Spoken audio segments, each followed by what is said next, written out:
यहाँ पर जो भी जिस कामना से आएगा, वैसे तो विशेष करके पुत्र की कामना से लोग आते हैं, लेकिन मैंने बहुत सच्चे मन से देखा लोगों को, सभी की कामनाएं पूर्ण होती हैं। मैंने बहुत कई बार ऐसा देखा है कि जे इत्थे बारिश भी हुंदी होवे फिर भी लोग इत्थे मत्था टेकन आते हैं, बाबा जी का प्रसाद जरूर लैके जाते हैं। सारे पंजाब वासियों को अज के दिन ते बहुत बहुत बधाई।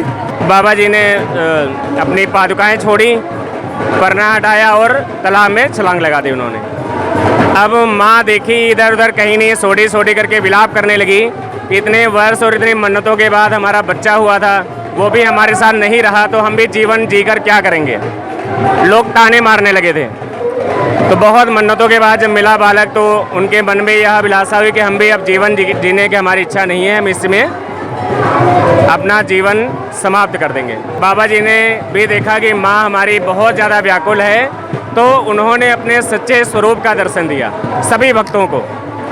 जब स्वरूप का दर्शन दिया तो माँ को सांत्वना दी कि माँ हमारा और आपका संबंध या सहयोग यहीं तक था, प्रभु की लीला से यह सब कुछ हुआ है और आज से हमारा स्थान यहीं पर होगा। तो उन्होंने जो एकत्रित हुए थे लोग, उन्होंने वही तालाब की जो मिट्टी थी उसी से बाबा जी का स्थान बना दिया। जय बाबे जी दी सिद्ध बाबा सोडल मंदिर के उत्ते अज बाबा जी के मेले का जरा 2 दिन पहला ही भगतों का अज समूह आ रहा। सारे पंजाब वासियों को अज के दिन ते बहुत बहुत बधाई और बाबा जी की अरदास करना सारे परिवार को सतेज अभिषेक तुहाडा बच्चा शीतल नेहा रुचिवानी छोटी कृष्णा जगना सब दे मेहर रखना, शत्रुओं तो बचाना, शक्ति देना। सारे पंजाब वासियों को अगे बधाई देना। मंदिर के इतिहास बारे पूछते हैं गुरु जी। नमस्कार जी, जय बाबा सोडल जी की। यहाँ आने वाले सभी भक्तों को जय बाबा सोडल जी और सभी को मेले की बहुत बहुत शुभकामनाएं, बधाइयाँ। बाबा जी जो भी भक्त जिस कामना, जिस भाव, जिस अरदास से आए उसकी कामनाएं पूर्ण करें। सभी प्रकार से सभी के जीवन में परिपूर्णता बनी रहे बाबा सोडल जी की कृपा से, ऐसी हम सभी मंगल कामना और प्रार्थना बाबा जी के चरणों में करते हैं। तो इसके इतिहास के बारे में बताएंगे? यहाँ पर काफ़ी समय पहले की बात है, लगभग 1860 की। उस समय यहाँ पर छप्पड़ हुआ करता था बहुत बड़ा। तो एक चड्ढा बिरादरी से माता जी थे, उनके संतान नहीं हो रही थी काफ़ी समय से।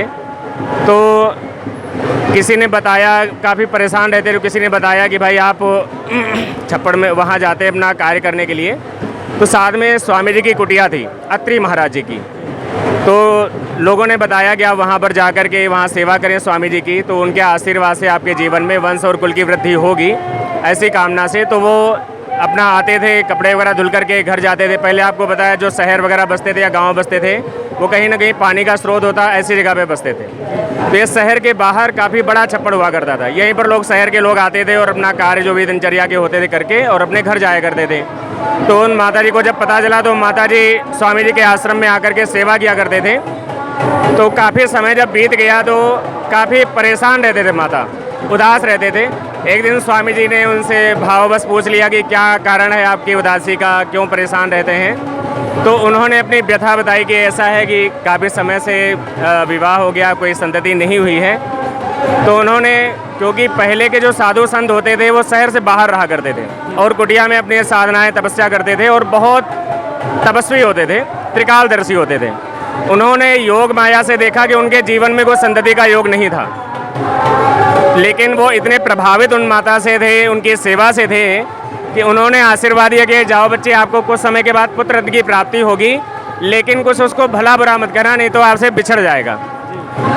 तो माता जी बहुत प्रसन्न हुई और इस संकल्प लेकर के अपने घर को गई। कुछ समय के बाद उनके घर में पुत्र रत्न की प्राप्ति हुई।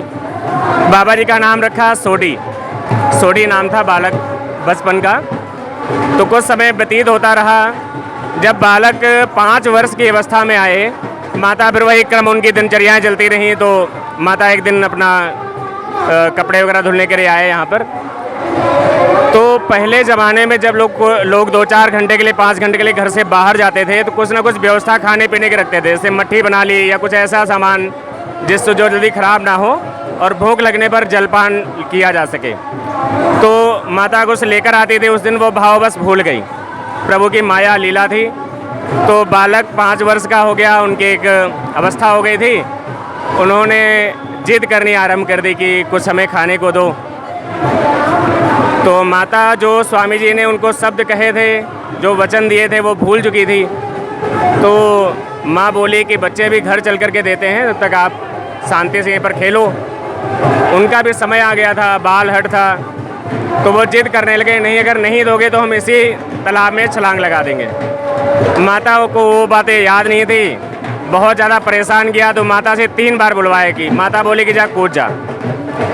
तो बाबा जी ने अपनी पादुकाएं छोड़ी, परना हटाया और तालाब में छलांग लगा दी उन्होंने।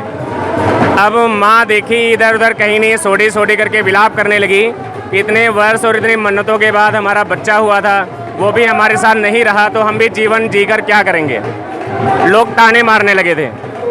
तो बहुत मन्नतों के बाद जब मिला बालक, तो उनके मन में यह अभिलाषा हुई कि हम भी अब जीवन जीने की हमारी इच्छा नहीं है, हम इसमें अपना जीवन समाप्त कर देंगे। तो जब विलाप कर रहे थे तो शहर के सभी लोग एकत्रित हो गए थे। तो जब अंत हो गया, आती हो गई, और बाबा जी ने भी देखा कि माँ हमारी बहुत ज़्यादा व्याकुल है, तो उन्होंने अपने सच्चे स्वरूप का दर्शन दिया सभी भक्तों को। जब स्वरूप का दर्शन दिया तो माँ को सांत्वना दी कि माँ हमारा और आपका संबंध या सहयोग यहीं तक था, प्रभु की लीला से यह सब कुछ हुआ है और आज से हमारा स्थान यहीं पर होगा। तो उन्होंने जो एकत्रित हुए थे लोग, उन्होंने वहीं तालाब की जो मिट्टी थी उसी से बाबा जी का स्थान बना दिया। तो उसके बाद में कहा आपको आज से कोई निर्वंशी नहीं कहेगा, यहाँ पर जो भी जिस कामना से आएगा, वैसे तो विशेष करके पुत्र की कामना से लोग आते हैं, लेकिन जो भी मुझे लगभग 15 साल हो गए हैं यहाँ पर रहते हुए, जो भी जिस कामना से आता है, मैंने बहुत सच्चे मन से देखा लोगों को, सभी की कामनाएं पूर्ण होती हैं। मैंने बहुत कई बार ऐसा देखा है। तो बाबा जी की कृपा से तो उन्होंने बोला आपको कोई निर्वंशी नहीं कहेगा, आज से जो भी यहाँ पर जिस भी कामना से आएगा वो परिपूर्णता से जीवन में उसके बनी रहेगी। तो बाबा जी का उन्होंने ही तभी से ये स्थान स्थापित किया, 1800 लगभग 60-65 की बात है। तो बाबा जी के चरणों में जो भी जिस कामना से आता है वह परिपूर्णता के साथ जाता है, खुशियों के साथ जाता है, और जिसकी कामनाएं पूर्ण होती हैं वह ढोल नगाड़े के साथ बाबा जी के श्री चरणों में मत्था टेकने भी आते हैं। और बहुत बड़ी महिमा है बाबा जी। जो मठियाँ चढ़ाते हैं भक्त लोग, इसका क्या कारण है? वही है ना कि उस समय मैंने आपको बोला ना कि कुछ जब बाहर जाते थे, कुछ ना कुछ ऐसी वस्तुएं लेकर जाते थे जो जल्दी खराब ना हो, तो तब से वो प्रथा बन गई है कि बाबा जी के चरणों में आना है। घर में 14 मठियाँ, उस दिन तवा किसी के घर में जो चड्ढा बिरादरी आनंद कास्ट के लोग हैं नहीं चढ़ता है, बाबा जी की मठियाँ ही बनाई जाती कढ़ाई में, तो वही बाबा जी को चढ़ा के उसके बाद ही वो प्रसाद लेते हैं। जैसे किसी चड्ढा बिरादरी के लड़का पैदा होता है, तो मान लो एक लड़का फिर 2 लड़का, तो उसकी मठियाँ भी पड़ती हैं। हाँ बिल्कुल सही है। 14 ये ऐसे होता है कि सभी का अपना अपना है, कि किसी को 1.25 किलो की बक्स है, किसी को 2.25 किलो की, किसी को 3.25 किलो। जैसे जैसे परिवार बढ़ता जाता है उसके हिसाब से 1.25 किलो के हिसाब से अनाज बढ़ता जाता है। बहुत बहुत धन्यवाद जी आपका। जय बाबा सोडल जी की। श्री सिद्ध बाबा सोडल ट्रस्ट ਦਾ ਸੇਵਾਦਾਰ ਮੇਲਾ 28 ਤਰੀਕ ਨੂੰ ਸ਼ੁਰੂ ਹੋ ਰਿਹਾ ਹੈ ਕਿ ਜਦ ਕਿ ਬਾਬਾ ਜੀ ਦਾ ਜਿਹੜਾ ਮੇਲਾ ਸੰਡੇ ਤੋਂ ਹੀ ਸਟਾਰਟ ਹੋ ਗਿਆ ਹੈ। ਜਿਹੜਾ ਬਾਬਾ ਜੀ ਦਾ ਮੇਲਾ ਇੱਕ ਦਿਨ ਦਾ ਲੱਗਦਾ ਸੀ, ਹੁਣ ਇੱਕ ਹਫ਼ਤਾ ਲਗਾਤਾਰ ਚੱਲਦਾ, ਸੰਡੇ ਤੋਂ ਸਟਾਰਟ ਹੋਇਆ ਹੈ, ਸੰਡੇ ਤੱਕ ਚੱਲੇਗਾ। ਔਰ ਬੜੀ ਬੜੀ ਦੂਰੋਂ ਸੰਗਤਾਂ ਬਾਹਰ ਫੋਰਨ ਤੋਂ ਵੀ ਬਹੁਤ ਆਉਂਦੀਆਂ ਵੇ। ਇੱਥੇ ਕਿਸੇ ਨੂੰ ਕਹਿਣ ਦੀ ਕੋਈ ਲੋੜ ਨਹੀਂ ਪੈਂਦੀ, ਲੰਗਰ ਲਗਾਉਣੇ ਆ। ਲੋਕੀ ਇੰਨੀ ਸ਼ਰਧਾ ਵੇ ਕਿ ਲੋਕ ਕਹਿੰਦੇ ਹੁਕਮ ਕਰੋ ਅਸੀਂ ਕੀ ਕਰੀਏ, ਇੰਨੇ ਚਾਹਵਾਨ। ਔਰ ਬਾਬਾ ਜੀ ਇੰਨੀਆਂ ਮੁਰਾਦਾਂ ਪੂਰੀਆਂ ਕਰਦੇ ਲੋਕਾਂ ਦੀਆਂ ਕਿ ਲੋਕ ਢੋਲ ਧਮਾਕੇ ਵਾਜਿਆਂ ਨਾਲ ਲਾਉਂਦੇ ਹੈ, ਔਰ ਇੰਨੀ ਸ਼ਰਧਾ ਨਾਲ ਲਾਉਂਦੇ ਹੈ ਕਿ ਜੇ ਇੱਥੇ ਬਾਰਿਸ਼ ਵੀ ਹੁੰਦੀ ਹੋਵੇ ਫਿਰ ਵੀ ਲੋਕ ਇੱਥੇ ਮੱਥਾ ਟੇਕਣ ਆਉਂਦੇ ਆ, ਬਾਬਾ ਜੀ ਦਾ ਪ੍ਰਸਾਦ ਜ਼ਰੂਰ ਲੈ ਕੇ ਜਾਂਦੇ ਹੈ। ਔਰ ਸੰਗਤਾਂ ਇੰਨੀ ਦੂਰੋਂ ਦੂਰੋਂ ਆਉਂਦੀਆਂ ਵੇ ਕਿ ਜਿਹਦਾ ਕੋਈ ਇੰਤਹਾ ਹੀ ਨਹੀਂ। ਕਮ ਸੇ ਕਮ ਨਹੀਂ ਤਾਂ ਕੋਈ 10 ਤੋਂ 15 ਤੋਂ 20 ਲੱਖ ਬੰਦਾ ਇੱਥੇ ਬਾਬਾ ਜੀ ਦਾ ਮੱਥਾ ਟੇਕ ਕੇ ਜਾਂਦਾ ਵਾ।